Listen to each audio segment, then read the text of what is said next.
শুক্রবার সকাল সকাল এরকম ভাবে এক পদ রান্না করে রাখলে কিন্তু সারাদিন আর খাবার নিয়ে চিন্তা করতে হবে না।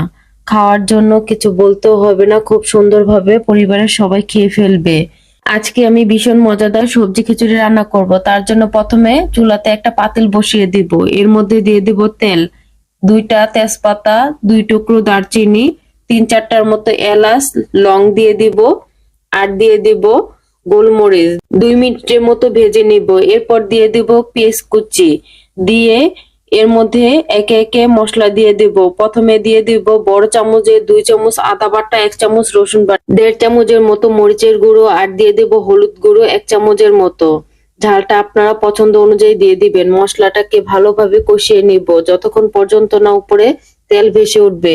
এরপর দিয়ে দিব মুরগিটাকেও আমি ভালোভাবে কষিয়ে নিব। এরপর দিয়ে দিব নতুন আলুটাকে দিয়ে আমি ভালোভাবে নেড়েচেড়ে মিশিয়ে এর মধ্যে দিয়ে দিব স্বাদ অনুযায়ী লবণ। এরপর ঢাকনা দিয়ে ঢেকে আলুটাকেও মুরগির সাথে কষিয়ে নিয়ে এখন দিয়ে দিব গাজরটাকেও ভালোভাবে নেড়েচেড়ে এখন একে একে সবজি দিয়ে দিব ফুলকপি, সিম।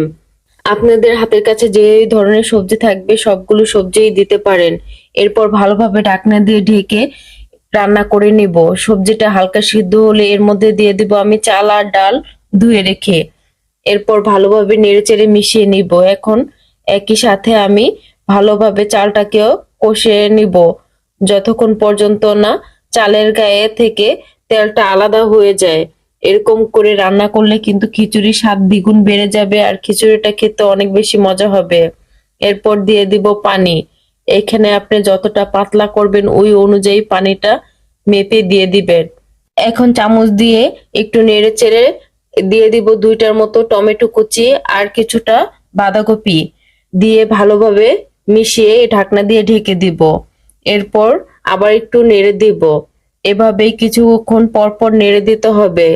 চালটা কিন্তু ফুটতে শুরু করে দিয়েছে আর পানিটাও কিন্তু কমে গেছে। এখন একটু পর পর কিন্তু নেড়ে দিব। এভাবেই কিছুক্ষণ রান্না করে নিব। চালটা কিন্তু ফুটে গেছে, পানিটাও কিন্তু শুকিয়ে গেছে। এখন এর মধ্যে আমি কিছু গরম মশলা দিয়ে দিব। জিরে গুঁড়ো দিয়ে দিব 2 চামচের মতো, গরম মশলা দিয়ে দিব 1/2 চামচের মতো, দিয়ে ভালোভাবে মিশিয়ে নিব। মিশানো হয়ে গেছে। এখন এর মধ্যে দিয়ে দিব আমি কিছুটা ধনিয়া পাতা, আর দিয়ে দিব কাঁচামরিচ, দিয়ে দিব 4-5টার মতো, আর দিয়ে দিব 1 চামচের মতো ঘি। তারপর ভালোভাবে নেড়েচেড়ে মিশিয়ে নিব।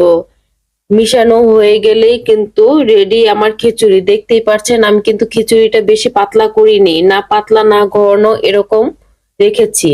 আর দেখতেও কতটা সুন্দর হয়েছে, আর খেতেও কিন্তু মাশাআল্লাহ অনেক বেশি মজার ছিল। এরকম ভাবে ছুটির দিনে রান্না করলে কিন্তু আর কিছুই লাগবে না।